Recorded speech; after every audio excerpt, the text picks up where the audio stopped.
mynd i'r Eisteddfod. Ydych chi'n adnabod Wcw? Un di reidus ydi o. Mae o'n hoff o chwarae triciau wedyn chwerthin ho ho ho. Gyda gwasgod ledr ffansi, mae o'n dderyn smart o'i go. Ydych chi'n adnabod Wcw? Dewch i'w gwrdd o, dewch am dro. Roedd Wcw wedi bod yn yr Eisteddfod Genedlaethol amser maith yn ôl pan oedd o'n giw bach, ond oedd o prin yn cofio gan bo hynny amser maith yn ôl, ac roedd o'n dderyn llawer hŷn erbyn hyn. Felly eleni roedd Wcw wedi penderfynu mynd i'r Eisteddfod am ddiwrnod, ac ewr oedd o'n edrych ymlaen. Bu am hir yn pendroni beth i wisgo i fynd i'r Eisteddfod. Roedd o wedi clywed bod sawl un yn gwisgo ffrogiau hir, gwyn, glas neu wyrdd ar y maes. Doedd o ddim yn meddwl y bydda hynny'n siwtio fo a deud y gwir. Yn y diwedd, penderfynodd Wcw fynd yn ei wisg arferol, sef gwasgod ledr, cadwyn ddu am iwddw a modrwy yn ei big. Oedd wir, roedd gan Wcw dipyn o steil. Bu am hir wedyn yn meddwl be fyddai'n gael ei fita yn yr Eisteddfod. Hoff fwyd Wcw yn y byd i gyd oedd bara, te a sos coch.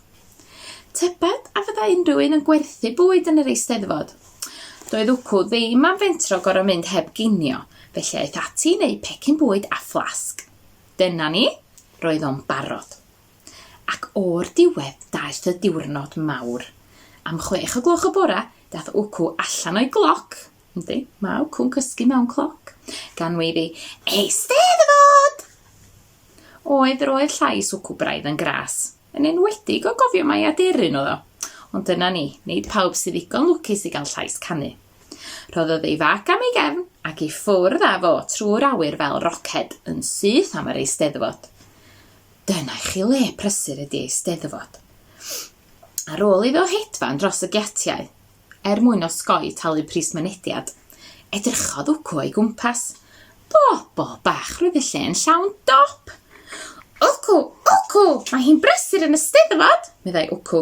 Gwelodd famau a tadau a phlantos a babis a neiniau a theidiau a chadeiriau olwyn a prams a hyd yn oed ambell i gi.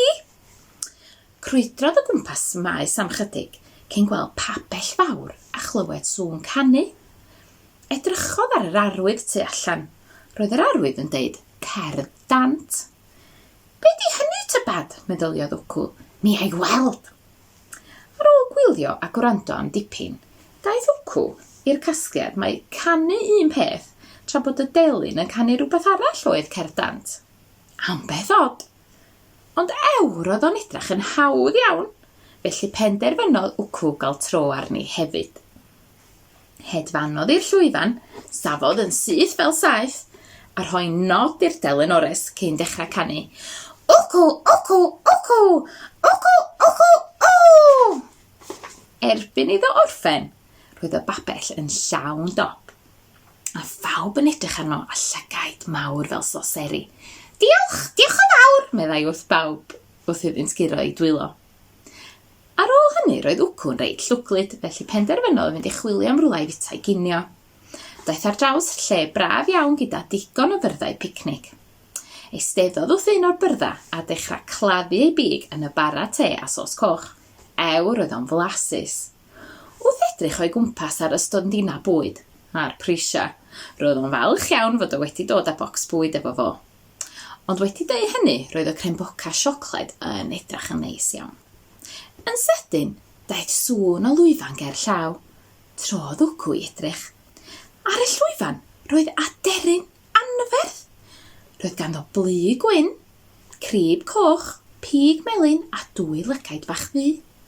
Syllodd Wcw mewn rhyfeddod gyda'i big ar agor. Pwy oedd y deryn swel yma dwch? Wcw, meddai Wcw. Mae'n debyg mai Cyw oedd enw'r aderyn yma. Doedd Wcw rioed wedi clywed am Cyw. Ydych chi? Bu Wcw yn eistedd yno am hir yn gwrando'r Cyw yn canu. Roedd o wedi gwirioni efo hi.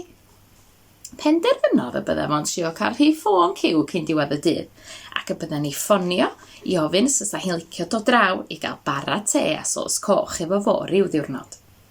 Fel roedd Wcw'n breuddwydio am hyn, sylwodd fod toman o bobl wedi dechrau cerdded tuag at un babell enfawr. "Lle mae pawb yn mynd?" meddyliodd, a phenderfynodd ei dilyn nhw. Roedd cannoedd o bobl wedi gwasgu mewn i'r babell fawr. Enw'r babell fynd ar ddynas oedd yn eistedd yn ymyl Wcw oedd y Pafiliwn, ac eithon ni blaen i esbonio bod cystadleuaeth fawr iawn wedi bod, a bod pawb ar fin darganfod pwy oedd wedi ennill. "Wel, cyffroes!" meddai Wcw, gan gymryd un o Haribos y ddynas, ac eistedd yn ei sedd i fwynhau'r sioe. Roedd un dyn yn arwain y sioe, ac roedd yn gwisgo coron aur smart iawn. "Yr archdderwydd ydi hwnna," medda'r ddynas wrth ymyl Wcw. Cyn bo hir, daeth yr archdderwydd i flaen y llwyfan, a deud y dylai yr unig aderyn yn y babell sefyll ar ei draed neu ar ei ffraed ar ganiad yr utgorn. Edrychodd Wcw ei gwmpas. Wel, doedd dim golwg o ciw, nac unrhyw aderyn arall. Wel, mae'n rhaid mai fo oedd yr unig aderyn yn y babell felly. Wrth i ddau ddyn ddechrau chwarae'r utgorn, daeth golau mawr gwyn i chwirlio o gwmpas y Pafiliwn, a safodd Wcw ar ei draed. Wel, sôn am ffys. Dechreuodd bawb sibrwd yna siarad yn uwch, ac yna dechreuodd ambell un weiddi ar Wcw a deud wrtho am eistedd lawr. Mae'n debyg mae rhywun arall oedd yr unig aderyn yn y babell, a hi oedd wedi ennill y wobr, ond doedd hi ddim yn edrych yn byd fel aderyn i Wcw chwaith. "Wcw, Wcw, ho ho ho!" meddai Wcw, gan sglaffio mwy o Haribos a gwenu fel giat. Wel, am ddiwrnod oedd Wcw wedi gael yn yr Eisteddfod. Wrth iddo roi ei fag ar ei gefn i gychwyn am adra, penderfynodd y byddai bendant yn dod yn ôl flwyddyn nesaf.